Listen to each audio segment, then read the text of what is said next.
এইবার এমন একটা দাও মারবো না যে কৃষ্ণচন্দ্র কেঁদে কুল পাবে না। কিন্তু সেটা একমাত্র সফল হবে যদি কৃষ্ণনগরের মন্ত্রী আমাদের পাশে থাকে। আরে ও তো মোহর ছাড়া আর কিছুই চেনে না, ওকে খবর দিয়েছি এক্ষুনি এলো বলে। রাজামশাই, কৃষ্ণনগরের মন্ত্রী এসেছেন। ওকে ভেতরে পাঠিয়ে দাও। প্রণাম খাম্বাজরাজ। এ কি রানীমা, আপনি? আমি তোমাদের কৃষ্ণনগরের রানীমা নই, আমার নাম ললনা। আমি হরেক রকমের গলায় কথা বলতে পারি। এটা আমার আসল গলা। ওরে বাবা রে বাবা রে বাবা, আপনি তো প্রতিভার জলজ্যান্ত রূপ। একে আপনি কোথা থেকে পেলেন খাম্বাজরাজ? বেশ কিছুদিন আগে একটা যাত্রা দেখতে গিয়ে ললনার সাথে পরিচয় হয়। ওর ব্যাপারে সবকিছু জানার পরে আমার মাথায় একটা বুদ্ধি খেলে যায়। তাই আপনি আমাকে ডেকে পাঠিয়েছেন, তাই তো? একদম তাই। আমার একটা পরিকল্পনা আছে। ছলে বলে কৌশলে ওই কৃষ্ণনগরের আসল রানীকে কিছুদিনের জন্য বাইরে পাঠাতে হবে, আর সেই সুযোগে সেসব দায়িত্ব আমার ওপরে ছেড়ে দিন। আমি নিজের দায়িত্ব নিয়ে ললনাকে কৃষ্ণনগরের রানীর সমস্ত আদব কায়দা শিখিয়ে দিয়েছি। এখন শুধু আমি বাকি ব্যাপার নিয়ন্ত্রণ করব। এখন মহারাজ বাৎসরিক হিসেব নিয়ে ব্যস্ত, তাই রানীমা চলে যাবেন আর তার বদলে ঢুকবে ললনা দেবী। তাহলে আর দেরি কেন? আজ রাতেই বেরিয়ে পড়ো। আর যদি আমার পরিকল্পনা অনুযায়ী এগোতে পারো তাহলে কিছুদিন পরে তুমি হয়ে উঠবে কৃষ্ণনগরের রাজা। আমার কত দিনের আশা। চলুন তাহলে। হ্যাঁ চলুন, রাজবাড়ির বাকি ব্যাপার যেতে যেতে বুঝিয়ে দেব। রানীমা কিভাবে কথা বলেন, কাকে কি বলে ডাকেন, রাজবাড়ির কোথায় কি আছে সব।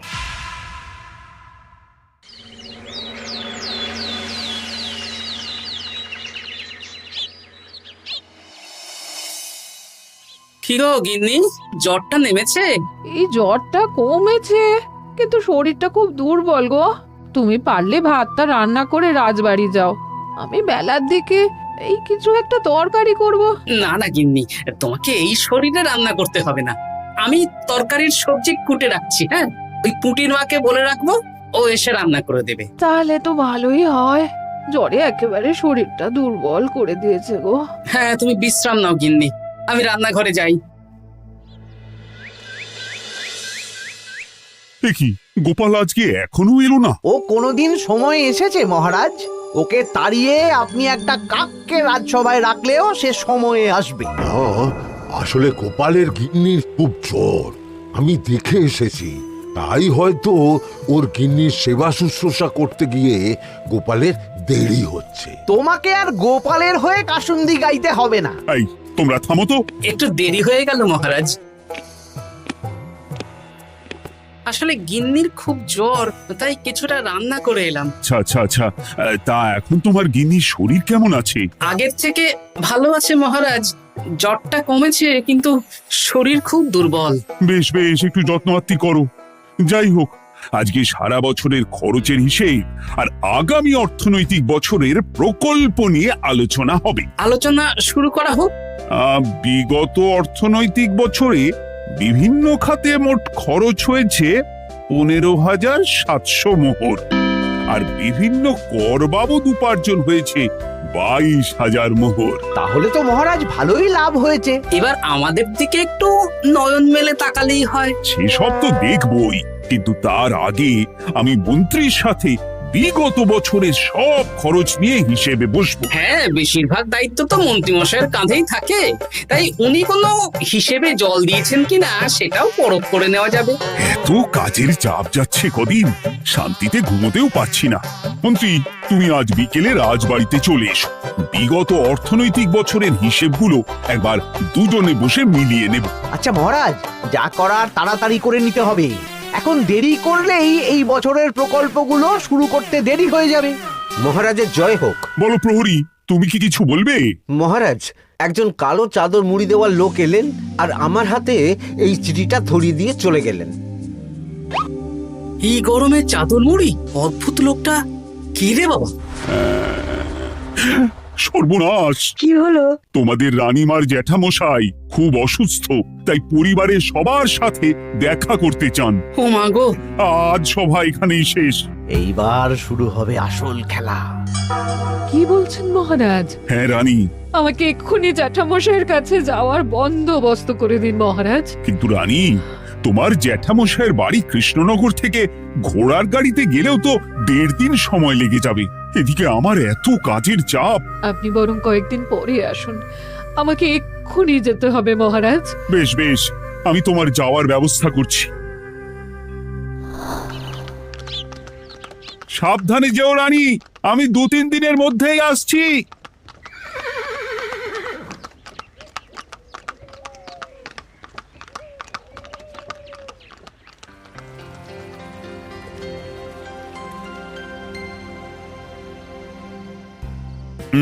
মন্ত্রী, বিগত অর্থনৈতিক বছরে আমাদের পাঠশালার উন্নতির জন্য কত খরচ করা হয়েছিল একটু দেখো তো। সব মিলিয়ে মোট 150 মোহর মহারাজ। কিন্তু আমার এখানে তো 170 মোহর দেখাচ্ছে। 170 মোহর? তা কি করে হয়? একই রানীমা, আপনি ঘোড়ার গাড়ি করে গেলেন আর হেঁটে চলে এলেন? সে আমার ব্যক্তিগত ব্যাপার, তুমি তোমার কাজ করো।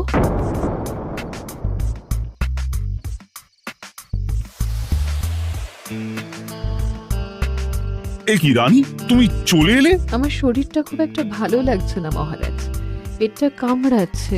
তাই সহিসকে বললাম ঘোড়ার গাড়ি নিয়ে জ্যাঠামশাইকে দেখে আসতে, আর আমি বাড়ি চলে এলাম। ও, সহিস এসে খবর দেবে, তারপর আমি আর আপনি দুজনে একসাথে যাব। বেশ বেশ, ঠিক আছে রানী, তুমি বিশ্রাম নাও। বিশ্রাম না, আমি একটু স্নান ঘরে যাব। পেটটা কেমন মোচড় দিচ্ছে। মহারাজ কিছুই বুঝতে পারেনি, মজা জমবে।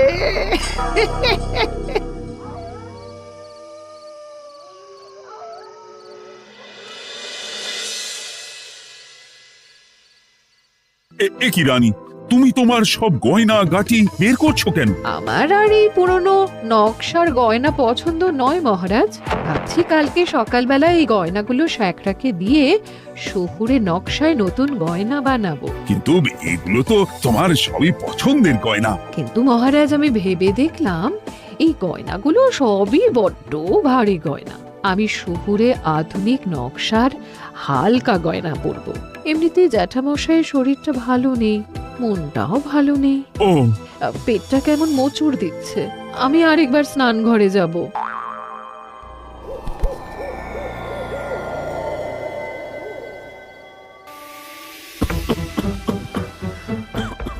ওই তো মন্ত্রী মশাই এসেছে।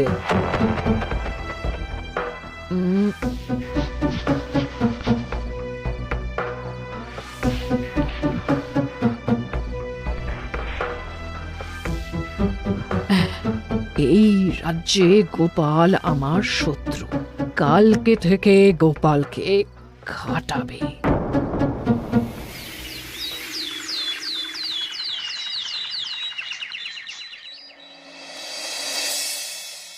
হায় হায় হায়, কি হলো রানী, সর্বনাশ। কি হলো? গতকাল রাতে আমার সমস্ত গয়না চুরি হয়ে গেছে। হ্যাঁ? বলো কি? প্রহরী, বলুন মহারাজ।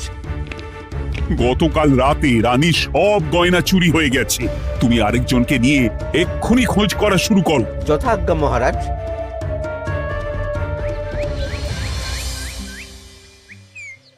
আমার সব গয়না চুরি হয়ে গেল, এবার আমি কি করব? রানী, তুমি কেঁদো না, সেই সকাল থেকে কেঁদেই চলেছ। আমি তো প্রহরীকে খোঁজ করতে পাঠিয়েছি। এই সব প্রহরী কর্মচারী কাউকে বিশ্বাস হয় না আমার। আজ থেকে সবাইকে ছুটি দিয়ে দেব। কি বলছো তুমি? সবাইকে ছুটি দিয়ে দিলে রাজবাড়ির কাজ কে করবে? কেন? আমাদের সবচেয়ে বিশ্বাসযোগ্য সভাসদ গোপাল আজ থেকে রাজবাড়ির সব কাজ গোপাল করবে। কি বলছো? আপনি কি বলতে চাইছেন? গোপাল বিশ্বাসযোগ্য না? হ্যাঁ, গোপাল আমার সবচেয়ে প্রিয়। ওর চেয়ে বিশ্বাসযোগ্য আর কেউ নেই। কিন্তু কোনো কিন্তু না, বলবেন আপনার আদেশ। এক্ষুনি গোপালকে ডেকে পাঠান। যেমন তোমার ইচ্ছে।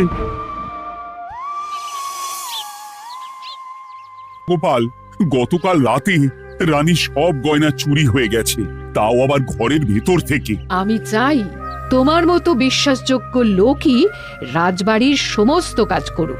মানেটা ঠিক বুঝতে পারলাম না রানীমা। মানে আমি রাজবাড়ির বেশিরভাগ কর্মচারীকে ছুটি দিয়ে দিচ্ছি, তার বদলে রাজবাড়ির কাজ করবে তুমি। কিন্তু কোনো কিন্তু না, রাজসভার ভাড়ামো অনেক হয়েছে। এবার থেকে তোমার কাজ বাসন মাজা, ঘর মোছা, কাপড় কাচা, পুরো রাজবাড়ি ঝাঁট দিয়ে পরিষ্কার করা। এই সেরেছে। যাও, রান্নাঘর থেকে বাসন নিয়ে পুকুর পাড়ে গিয়ে বাসন মাজবে। এ কি গোপাল, রাজসভা থেকে সোজা পুকুর পাড়ে? কি হয়েছে নাকি? খুব হাসি পাচ্ছে না? হাসি তো পাবেই, নতুন রানীমা আসার পরে তোমার এই হাল করে ছেড়ে দিল। নতুন রানীমা? না, আসলে ঘটা বলতে চাইছে রানীমা তোমাকে নতুন চাকরি দিয়ে এই হাল করলো। ও যা হয়েছে ভালো হয়েছে, আমার পেছনে না লেগে নিজের কাজ করুন যান। কোথায় কি বলতে হয় জানিস না নাকি? অভ্যেস নেই তো, তাই মুখ ফসকে বেরিয়ে গেছে।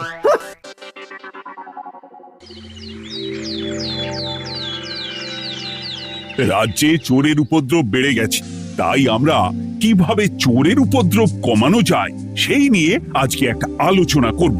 কিন্তু মহারাজ, রাজসভায় এখনো তো সবাই আসেনি। এই তো এসে গেছি। ওই রাজবাড়ির জামা কাপড় কাচ্ছিলাম। এ কি, গোপাল এখন রাজবাড়ির জামা কাপড় কাচে? হ্যাঁ, সেসব করতে গিয়ে আমার নিজের জামা কাপড়ই ভিজে গেল, তাই বদলে এলাম। মহারাজ, রানীমা ঘোড়ার গাড়ি করে এসেছেন। মানেটা কি? রানী তো রাজবাড়িতেই আছে। কি মহারাজ, আমি প্রহরীদের কাছে শুনলাম আমার মতন দেখতে কেউ রাজবাড়িতে উড়ে এসে জুড়ে বসেছে। মানে তুমি তো আগেই চলে এলে। কি কাণ্ড! এই কে? শুনলাম আমার মতন দেখতে কেউ এসেছে। ও আচ্ছা, আপনি। তা কি চাই আপনার?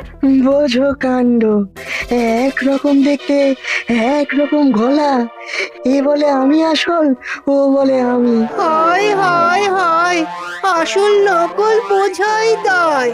একটা নয়, দুটো রানী। আমার জ্যাঠামশাই একদম সুস্থ।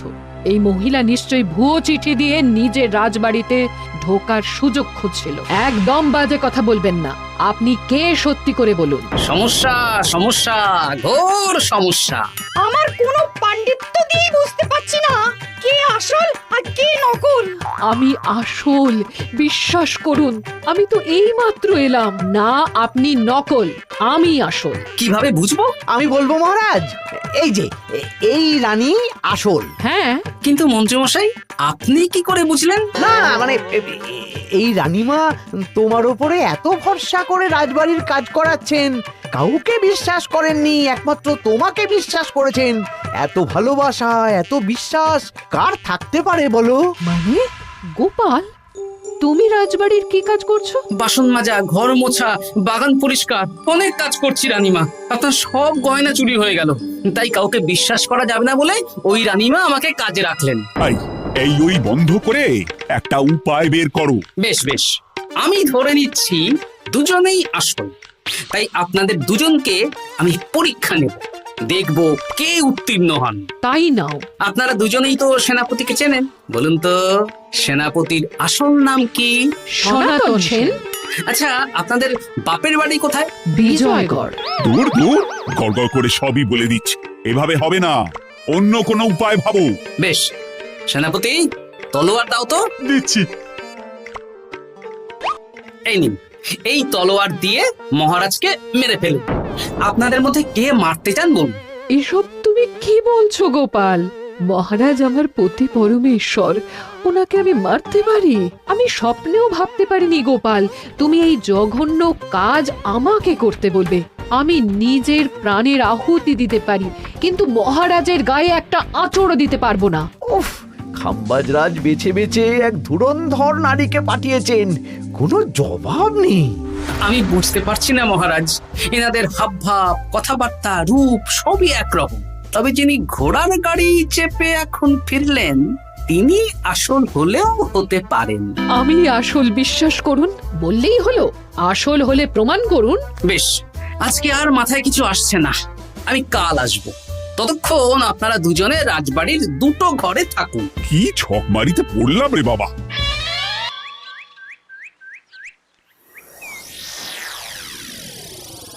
ললনা একদম তৈরি হয়ে এসেছে। দারুণ মজা হচ্ছে বলুন। এবার শুধু একবার আসল রানীকে সরিয়ে ললনা যদি রানী হয়ে যায়, তাহলে রানীর গয়নার মতন সব আমার হাতে চলে আসবে। তারপর কি হবে? তারপর ধীরে ধীরে মহারাজকেও কায়দা করে সরিয়ে দেব, আর খাম্বাজ রাজ আর আমি এই দুজনে মিলে এই রাজ্য চালাবো। কি বুদ্ধি আপনার মাথায়।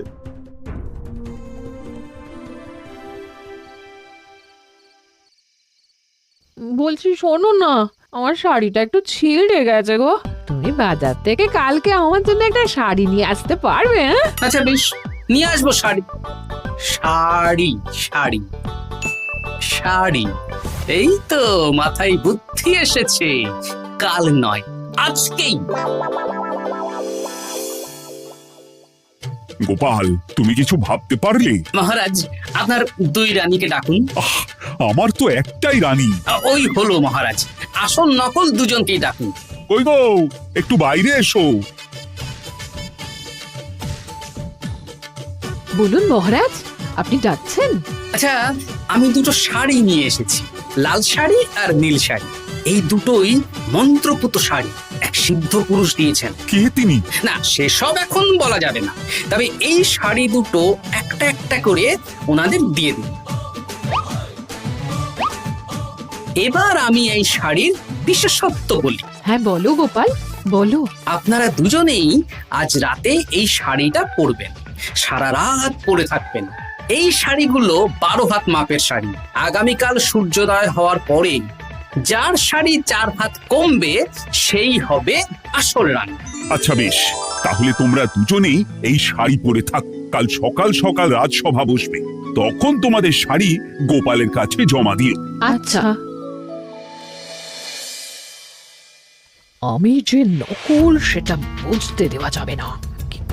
কি করে এই শাড়িটা 4 হাত কেটে ফেলে ওই তো ফল কাটার ছড়ি কেটে ফেলো। কালকে আবার মজা হবে।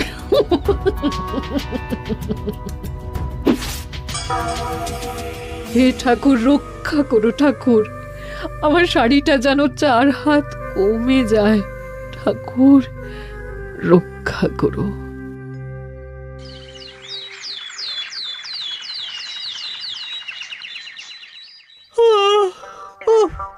এত সকাল সকাল রাজসভা, দূর, ভালো করে ঘুমটাও হলো না। আমি তো ঘুমোইনি, চিন্তায় ঘুমই আসেনি। কই গো, তোমরা এসো। এই নিন আমার শাড়ি, এবার মেপে দেখুন, এটা 4 হাত কমে গেছে। এই দেখুন মহারাজ, বিশ্বাস করুন আমি আসল, কিন্তু এই শাড়িটা সারা রাত পরে থাকা সত্ত্বেও 4 হাত তো দূর, 4 আঙুলও কমেনি। লাল শাড়িটাই ছোট মনে হচ্ছে। তাহলে তুমি আসল? উফ বাবা, বাঁচা গেল। আয়, কে আছো? এই নকল রানীকে কারাগারে বন্দি করো। দাঁড়ান মহারাজ, বন্দি করতে হলে যার শাড়ি 4 হাত কমে গেছে তাকে বন্দি করুন। কেন? আমার শাড়ি তো 4 হাত কমে গেছে। শর্ত অনুযায়ী যে আসল তার শাড়ি তো 4 হাত কমবে না। আপনি ধরা পড়ে গেছেন নতুন রানীমা। এগুলো কোনো মন্ত্রপুত শাড়ি নয়, এগুলো আমার পরিকল্পনার প্যাচ। আপনি নিশ্চয়ই নিজেকে আসল প্রমাণ করার জন্য শাড়িটা কেটেছেন। না মানে, না না না, তাহলে কমলো কি করে? না মানে হয়ে গেল। সত্যি গোপাল, তোমার বুদ্ধির জবাব নেই। গোপাল, তুমি আমাকে বাঁচালে। এই যে নতুন রানীমা, চুপ করে কেন? ওকে আমি কারাগারে গিয়ে বেত মারছি, তাহলেই সব বলবে। বল, কে তুই বল। আসলে মানে আমার নাম ললনা, আমি যাত্রাপালা করি, অনেক রকম গলায় কথা বলতে পারি। কদিন আগে খাম্বাজ রাজ আর এই মন্ত্রী মশাই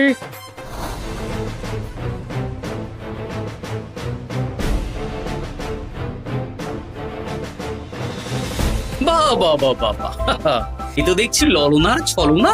তা তার মানে রানীমার গয়না? ওগুলো তো সব মন্ত্রীকে দিয়েছি, জানলা দিয়ে কাপড়ে পেঁচিয়ে নামিয়ে দিয়েছি। মন্ত্রী, তোমাকে আমি শুলে চড়াবো। ভুল হয়ে গেছে মহারাজ, আমাকে ক্ষমা করুন। প্রাণে মারবেন না, সব গয়না ফেরত দিয়ে দেবো মহারাজ। তুমি শত্রু রাজ্যের প্ররোচনায় এত বড় ক্ষতি করতে চেয়েছিলে? ক্ষমা করুন মহারাজ, ক্ষমা করুন। সেনাপতি, মন্ত্রীকে 1000 বার বেত্রাঘাত করো। আর এই ললনার কি হবে? আমি অনেক দিন ধরে বাড়িতে একটা কাজ করার লোক খুঁজছি, ওনাকে পাঠিয়ে দিন। আমার গিন্নি শুয়ে বসে থাকবে আর উনি খাটবেন। নয়, হ্যাঁ, ললনার ছলনা ভেস্তে গেল।